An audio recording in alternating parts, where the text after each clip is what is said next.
Back to yet another video. तो आज का जो हमारा टॉपिक रहेगा वो रहेगा जावा इंटरव्यू सीरीज़ का एक क्वेश्चन जो कि है इक्वल और डबल इक्वल टू ऑपरेटर के बीच में।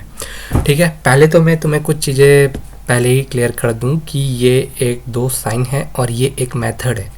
मेथड है तो ऑब्वियसली किसी ना किसी क्लास में लिखा गया होगा, उसको हम बाद में डिस्कस करेंगे। और उससे पहले तुम्हें क्या आना चाहिए, स्टैक एंड हीप मेमोरी का कॉन्सेप्ट आना चाहिए, ये काम कैसे करती हैं। नहीं आता है तो इसी प्लेलिस्ट में जो मेरी फर्स्ट वीडियो है स्टैक एंड हीप मेमोरी की, उसे देखो। कोई भी नया ऑब्जेक्ट बनता है तो वो स्टैक के अंदर कैसे जाता है और उसका कनेक्टिविटी हीप मेमोरी के अंदर कैसे जाती है, स्ट्रिंग पूल कांस्टेंट क्या होता है, उसके बारे में नॉलेज रखो। उसके बाद जावा ऑब्जेक्ट क्लास में जंप कर सकते हो। ठीक है, तो जावा ऑब्जेक्ट क्लास होती क्या है। ऑब्जेक्ट क्लास एक ऐसी क्लास है जावा में, अगर तुम कोई भी क्लास बनाओ, जैसे कि मैंने यहाँ पे क्लाइंट क्लास बनाई हुई है, क्लास क्लाइंट रखा हुआ है इसका नाम। तो बेसिकली यहाँ पे मेरा कर्सर है ना, यहाँ पे हिडन है एक फॉर्मेट से एक्सटेंड ऑब्जेक्ट। जावा में हर एक क्लास तुम बनाओ या ऑलरेडी प्री रिटन है जावा के ही तरफ से, ऑब्जेक्ट क्लास को वो एक्सटेंड करती ही करती है।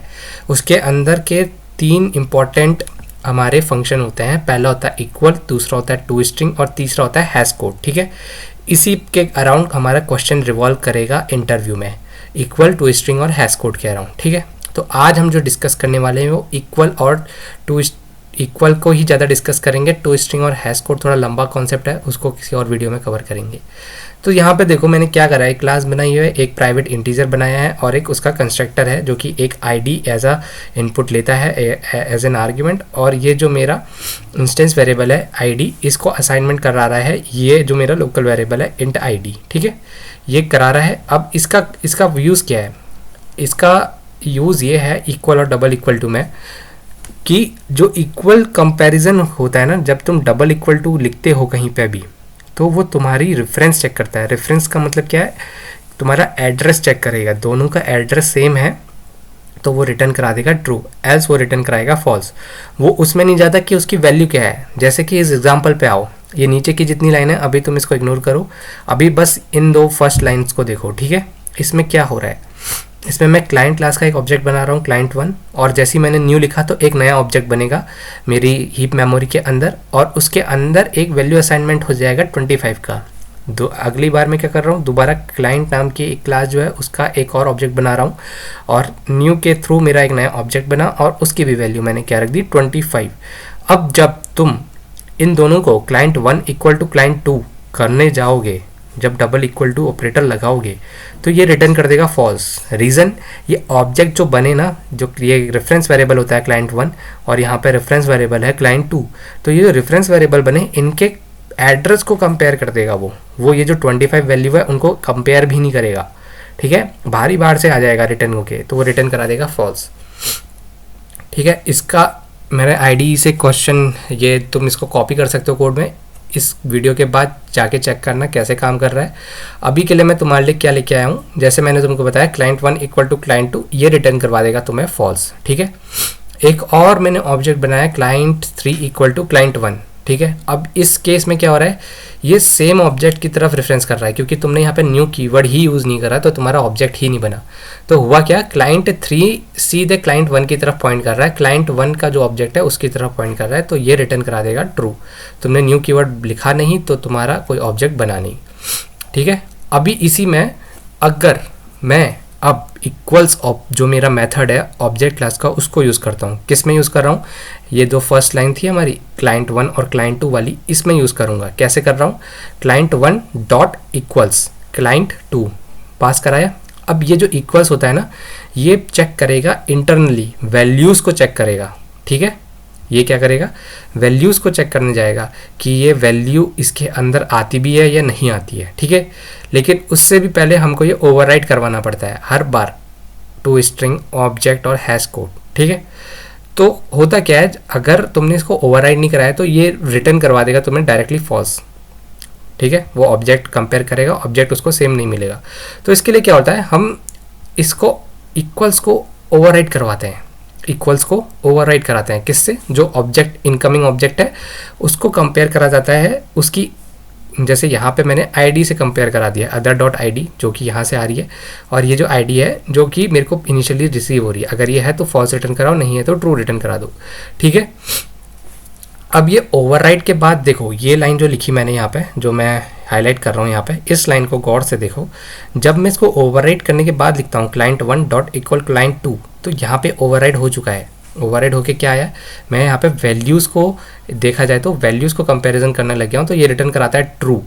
अगर मैंने इस मेथड को ओवरराइड ही नहीं कराया जो कि इस लाइन पे था, client 1 डॉट इक्वल्स client 2, तो ये मेरे को क्या कराएगा, रिटर्न फॉल्स। तो ये हर बार जब भी तुम कोई जावा की क्लास लिखते हो, अभी तो आईडी डायरेक्टली तुम्हारे लिए भी लिख देता है कि @ इक्वल्स को तुम ओवरराइड कर सकते हो, टू स्ट्रिंग को भी ओवरराइड कर सकते हो, ये सब, लेकिन खुद से करोगे तो ज़्यादा बेटर है। ठीक है, इसको ओवरराइड करना पड़ता है। अब ओवरराइडिंग में भी क्या एक कॉन्सेप्ट रहता है, वो तुमसे ये नहीं बोलेगा इंटरव्यूअर तुम्हारा कि जाओ मेरे को एक कोड लिख के दे दो जहाँ पे इक्वल जो मेथड है मेरा वो एक ओवरराइडिंग फॉर्मेट में है। वो बोलेगा कि इक्वल और डबल इक्वल टू में अंतर क्या होता है, जो हमारा टॉपिक था, इक्वल मेथड में और इन डबल इक्वल टू में अंतर क्या होता है। तो तुम्हें आंसर क्या करना है, ये जो डबल इक्वल टू ये ऑपरेटर है, ये बेसिकली तुम्हारी रेफरेंस को कंपेयर करता है, और इक्वल जो है वो तुम्हारा जो ऑब्जेक्ट है उसकी वैल्यू को कंपेयर करता है, पर उसके लिए तुम्हें पहले इसको ओवरराइड करना पड़ेगा। और ये मेथड कहाँ से आता है, ये मेथड आता है हमारी ऑब्जेक्ट क्लास से। हर जावा की क्लास ऑब्जेक्ट क्लास को एक्सटेंड कराती है। इतना बताने के बाद वो तुमको इसमें लेके जाएगा, ओवरराइड करते समय क्या क्या वैल्यू सेटिस्फाइड होनी चाहिए। तो बेसिकली जैसा हम कंप्यूटर साइंस इंजीनियरिंग में पढ़ते हैं हमारे डिस्क्रीट मैथमेटिक्स में, रिफ्लेक्स क्या होता है, ये हमारी 10th क्लास की मैथमेटिक्स में भी होता है।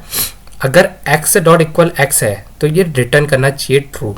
ठीक है, बेसिक सी चीज़ है, कोई भी चीज़ अपने के बराबर तो हो गई, वो रिटर्न करना चाहिए ट्रू। दूसरी चीज़ क्या होती है, अगर दो तुम्हारी वैल्यूज़ हैं x एंड y, अगर x जो है वो y के बराबर है, दो ऑब्जेक्ट है तुम्हारे x और y, अगर x ऑब्जेक्ट तुम्हारे y के बराबर है और वो ट्रू रिटर्न करता है, तो इसका मतलब y डॉट इक्वल्स x वो भी रिटर्न ट्रू करना चाहिए। ठीक है, ये तो हो गई सेकेंडरी के लिए।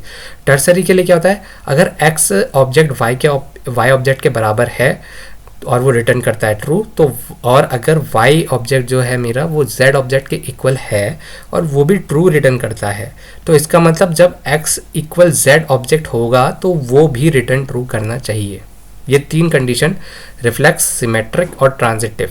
ठीक है, ये तो बेसिक कंडीशन होती हैं। चौथी जो कंसिस्टेंस बोला जाता है जिसे, उसमें क्या होता है, अगर तुमने इन्वोक करा x dot equal y consistently करा है और ये रिटर्न कर रहा है ट्रू, या फिर लगातार ट्रू रिटर्न कर रहा है या लगातार फॉल्स रिटर्न कर रहा है। ठीक है, इफ़ नो इन्फॉर्मेशन यूज, तो इक्वल को मॉडिफाई कर दो। और लास्ट क्या रहती है, और अगर नॉन नल वैल्यू है रेफरेंस x के, x dot equal null should return false.